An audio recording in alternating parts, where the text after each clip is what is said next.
One of the things I enjoy most about Mercedes-Benz is the ride smoothness and the lack of road noise. There's a reason for this. It's not by accident.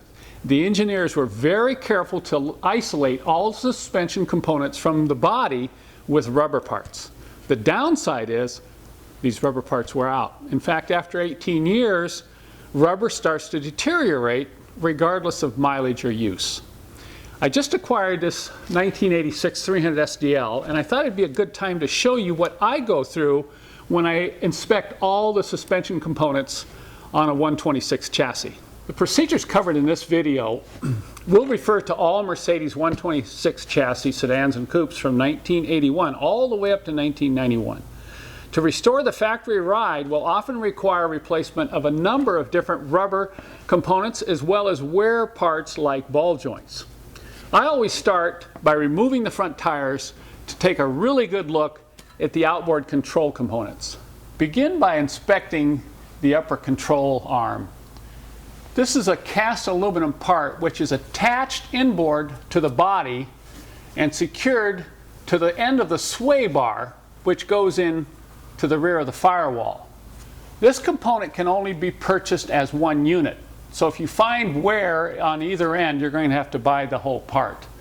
Look for signs of rust on these inboard bushings. That is an excellent indication of wear. Inspect the two rubber bushings here at the end of the sway bar for signs of cracking and looseness. And then you'll want to inspect the ball joint located in the end of this upper control arm. You cannot do this with the car in the air. You actually have to lower the car down and put the weight on the front suspension to compress the spring so you can loosen this ball joint to check for any looseness. Well, I'm making a note here. It looks like the upper control arm's okay. Let's go ahead and go underneath and take a look at the lower control arm. The lower control arm bushings come as a pair and they can be replaced. Inspect for signs of cracking and wear in the rubber. Also, once again, look for rust, which is a good indication that you have a lot of wear in these bushings. The ball joint is located at the other end of the control arm. This is a common wear point.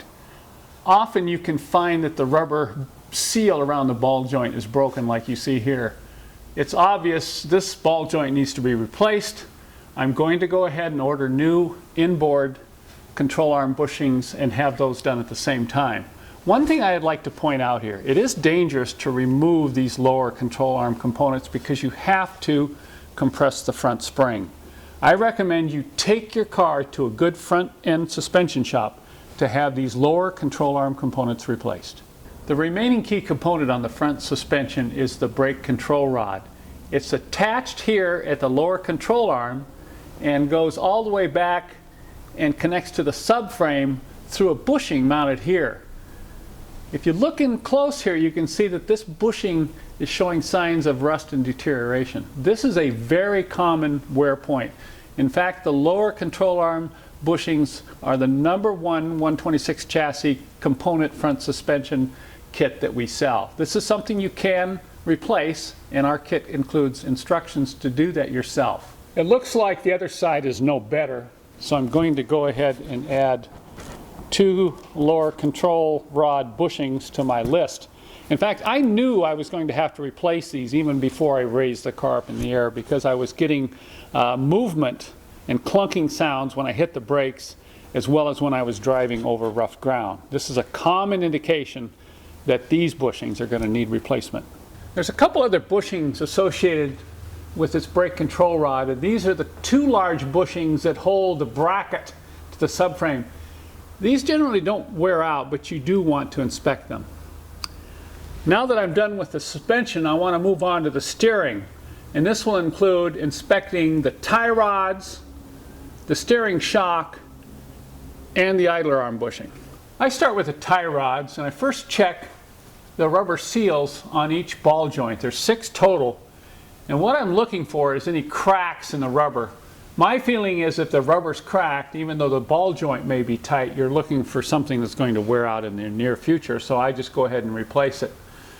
I check also for tightness. I move along to the center tie rod link, check the joints there, all the way over to the outer tie rod. These feel tight. Then I grab a hold of the idler arm and move it. Look at that. I'm getting play and even noise. This is the idler arm bushing here. This is a very common wear bushing on these older Mercedes, and we do offer a kit with instructions on how to replace that yourself. Let me show you my favorite method for checking for the source of play in your front steering components.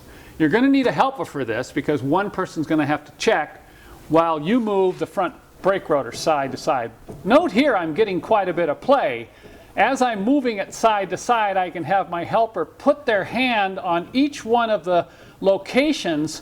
They'll be able to feel the exact source of the play in the steering. Mercedes uses a steering shock absorber to help dampen out abrupt steering movements. The only way to check this shock absorber is to remove one end, drop it down, and check for looseness in the play as you move the shock in and out. This shock appears to be okay, so it won't need replacement. Well, I've got my list complete and I'm checking it twice.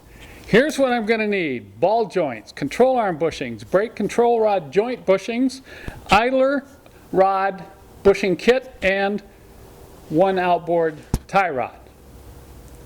You know, maybe somebody will give me one of these for Christmas. As long as I've got the car up in the air, I'm going to go ahead and completely inspect my brake system as well as the rear suspension.